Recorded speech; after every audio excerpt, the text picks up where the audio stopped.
Online selling ng mga damit ang pinagkakakitaan ni Jonathan. Pero pagsapit ng Burr months, mga Christmas decor ang kanyang hinaharap. Si Jonathan kasi ay isang Christmas decorator for hire. 2014 nang matutunan ni Jonathan ang pagde-decorate. Ako po ay before, demo po ako sa isang mall. Nanonood lang po ako sa mga katrabaho ko before na ang hawak din po nila is mga Christmas decoration. Nag-resign si Jonathan at nagsimulang maging freelance decorator.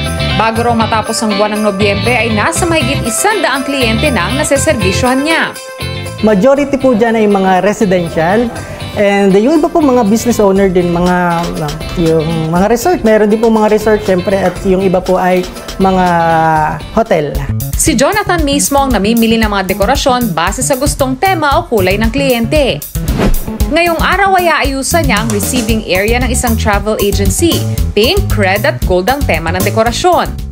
Gamit po natin ng mga ribbons. Kasi ang majority po sa mga nagtatanong sa atin is problema nila kung paano yung pag-attach ng ating mga ribbon. Kapag gagawa kayo ng mga ribbons, so gumamit na lang kayo ng mga pantali or kung ano man po yung mga pwede nyong itay dyan sa mga ribbons, wag po tayong gagamit ng mga glue gun kasi madadamage po yan. Hindi raw madali ang pagdidisenyo lalo na't mag-isa lang siyang namimili at nag-aayos. Minsan, pag mas mataas po sa 6 feet, nagko-consume po tayo dyan ng 8 hours to 12 hours. 4,000 pesos pataas ang halaga ng packages ni Jonathan. Makukonsider ko po na talaga pong itong ating pagka-Christmas decorator or yung stylist natin ng mga Christmas is mas malaki po talaga yung pumapasok sa ating network. Kahit nakakapagod, masaya siya tuwing nakakatapos ng proyekto.